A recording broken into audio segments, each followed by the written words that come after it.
Isang mapagpalang araw po sa ating lahat mga kapatid.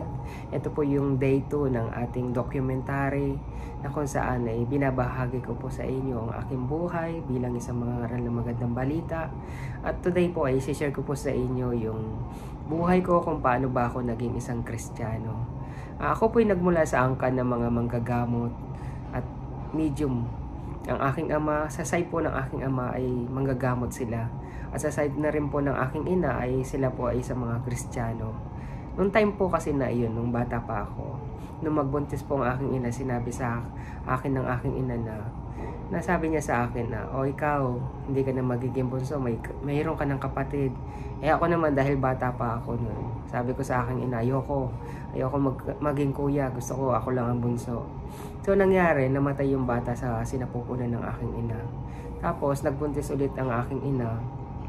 Ang nangyari, sinabi na naman niya ng gano'n, sabi niya, matanda ka na, dapat maging kuya ka na, may kakaroon ka na ng kapatid. Pero ako, galit na galit ako, sabi ko ayoko. Gusto ko ako lang ang bunso. So, natakot sila na mangyari ulit yung nangyari nung una. Kasi ang sabi sa akin ng aking mga magulang na napaka-powerful daw ng aking pananalita. May kapangyarihan daw yung mga salita ko na which is na darating pala yung panahon na ako pala yung mangangaral din ng magandang balita pagdating ng takdang panahon talaga. So, yun ang sabi nila sa akin nung bata ako na masyado daw powerful ang pananalita ko. Kaya nag-decide yung mga magulang ko na ipaampon ako sa aking lola, na kung saan ang lola ko naman ay mga Kristiyano talaga. So, 6 years old ako nung padala ako ng aking mga magulang sa aking lola. Pero yung bata namatay pa rin naman. Pero hindi nagtagal doon mula 6 years old hanggang sa pagtanda ko, hindi na ako kinuha ng aking mga magulang. Parang nakalimutan na ata akong kunin sa katagal-tagalan. Tapos habang tumatanda ako, nagtanim ako ng galit sa aking mga magulang kasi nga mula pagkabata hanggang sa magbinata ako, hindi na ako kinuha ng aking mga magulang. So nangyari, dahil bata ka pa no, hindi mo maunawaan lubusan kung bakit ginawa yun ng mga magulang mo, bakit ka pinampon ka, pero hindi ka na kinuha hanggang sa pagtanda mo. So para sa akin, nung bata ako, na sa puso ko na hindi ako mahal ng mga pamilya ko, pinampon ako. So pumasok sa isipan ko yung galit sa puso ko sa aking mga magulang kasi nga hindi ko naranasan na magkaroon ng isang ganap na mamuhay, na may magulang ka, lola mo lang kasama mo. Kasi 3 lang kami kasama ng pinsan ko. Hindi ako namuhay kasi sa buhay ko naghahangad ka ng pagmamahal mula sa iyong mga magulang. Tapos nagbinata ka na wala kang magulang, wala kang ina, wala kang tatay. Hanggang sa unti-unti napalayo yung damdamin ko sa aking mga pamilya. Hanggang sa hindi ko na maunawaan kung ano nga bang purpose ng Panginoon. Pero nung time na dinala pala ako ng Panginoon sa aking lola, yun na pala yung time na kung saan may plano ang Panginoon para sa akin, na ito na yung starting point na kung saan magiging Kristiyano ka talaga. Nasabi ko nga sa inyo na ako'y nagmula sa angkan talaga ng mga manggagamot at medium na sa umpisa hindi ko talaga lubos na maunawaan ang plano ng Diyos. Nagdadamdam ako sa pamilya kung bakit ako pinaampon. Pero sa kabila ng lahat ng iyon, ang Panginoon ay may plano pala para sa akin. Tignan nyo naman ngayon. Nangangaral ako ng magandang balita na kung saan napakaganda pala ng plano ng Diyos para sa akin. Actually, isa pang bagay na hindi ko maunawaan nung bata ako, na may purpose pala ang Panginoon para sa akin, yung aking pangalan. Ang pangalan ko pala ay si Brother Roger, pero ang tunay ko talagang pangalan ay Abraham. So paano nangyari na ang pangalan ko ngayon ay Roger, pero ang tunay kong pangalan ay Abraham? Noong unang panahon kasi, yung sinasabi ng mga matatanda, yung kasabihan nila, na kapag ang isang bata ay masasakitin, kinakailangan siyang palitan ng pangalan. So unang binigay sa akin ng aking mga magulang ay Abraham. So nag-decide sila dahil nga masasakitin nga ako, ginawa nilang Roger. Pero wala naman nagbago lumaki ako na masasakitin pa rin naman. So nagpatuloy pa rin naman ang pangalan ko na Abraham. Tawag pa rin nila sa akin ay Abraham kahit na pangalan ko ay Roger na pinalitan nila. Nagagamit ko lang yung pangalang Roger sa eskwelahan, sa mga documents, pero ang tawag pa rin naman nila sa akin is Abraham. Pero nung bata ako, hindi ko talaga maunawaan kung bakit binigay sa akin ng magulang ko na kinamuhian ko talaga ang pangalan ko nung bata ako.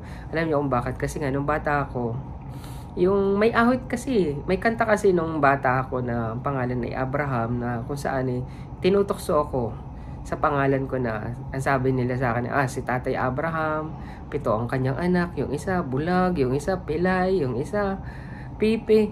So lagi na lang ako tinutokso na gano'n ng mga kalaro ko dahil sa pangalan ko. Kaya nga lumaki ako na namumuhi din ako sa pangalan na Abraham. Pero hindi ko alam na sa pagtanda ko bilang isang Kristiyano, hindi ko alam yung meaning pala ng Abraham ay napakaganda pala ng meaning nun. Nung nabasa ko ang Bible, doon ko na-realize na ganda pala ng pangalan ko na Abraham. Ang Abraham pala ay ama ng mga mananampalataya. Isang bagay yun na masasabi ko na hindi ko maunawaan nung bata ako, pero nung dumating yung time na nakilala ko ang Panginoon, napakaganda pala ng purpose ng Panginoon. Yung purpose niya kung bakit niya ako pinaampon sa aking lola, at yung purpose na kung saan kung bakit yung pangalan ko ay Abraham. Lahat ng yan is para sa akin napakaganda ng purpose ng Panginoon. Pero inyo, ako isinilang na may karamdaman na kung saan pinanganak kasi ako na may hydrocephalus, na kung saan yung mga bata na ipinapanganak na malaki ang ulo, na may tubig, may pinanganak kasi sila na may tubig sa ulo. So konti lang sa mundong ito na nakakasurvive ng ganoon. Pero masasabi ko na purihin ang Panginoon dahil napakalaki ng habag niya para sa akin. Dahil tignan niyo naman, magpahanggang ngayon buhay pa rin ako at nagpapatotoo patungkol sa ating Panginoong Jesucristo. At gagamitin ko itong buhay na ito para patuloy siyang parangalan sa buhay ko hanggang sa araw na ako'y mamatay. Pararangalan ko ang Panginoon dahil sa habag niya sa aking buhay. Actually, sa atin, sa buhay natin, hindi natin maunawaan kung minsan pinaparana sa atin ng ating Panginoon yung mga pagsubok na o saan sukong-suko na talaga tayo. Minsan gusto na natin sisihin ng Panginoon kung bakit nangyayari ang mga bagay na ito sa buhay natin, bakit ina-allow ng Panginoon ang mga bagay na ito sa buhay natin, gayong may pananampalataya naman tayo, gayong naglilingkod naman tayo sa Kanya. Sa umpisa hindi natin maunawaan ang mga nangyari sa buhay natin, pero alam ko at naniniwala ako na lahat ng mga nangyayari sa buhay natin ay may plano ang Diyos para sa ating lahat. Katulad na lamang ng kwento ni Jose. Noong una, kung titignan natin doon, napakamalas ni Jose dahil ibinenta siya ng kanyang mga kapatid doon sa Egypto. Pero si Jose pa lang naging daan para ang kanyang mga kapatid, ang kanyang angkan na hindi mamatay sa gutom. So ako rin naman naniniwala ako na darating ang panahon na gagamitin ako ng ating Panginoon para sa pagliligtas ng maraming mga kaluluwa sa pamamagitan na rin ng pagpapahayag at pagpapatotoo patungkol sa salita ng ating Panginoon.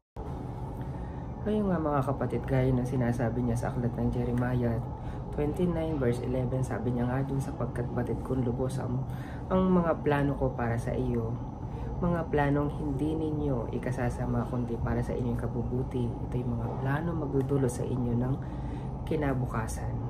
So sa atin, kahit anong mga pagsubok na meron tayo ngayon, sa umpisa hindi natin maunawaan, pero sa likod niyan may plano ang Panginoon na mas makakabuti para sa atin. Hilingin lang natin sa Panginoon na maunawaan natin mabuti ang mga plano niya para sa atin. At hilingin natin sa Panginoon na kahit na dumanas tayo ng mga pagsubok sa buhay natin, ang importante, masunod pa rin natin ang kalooban ng ating Panginoon.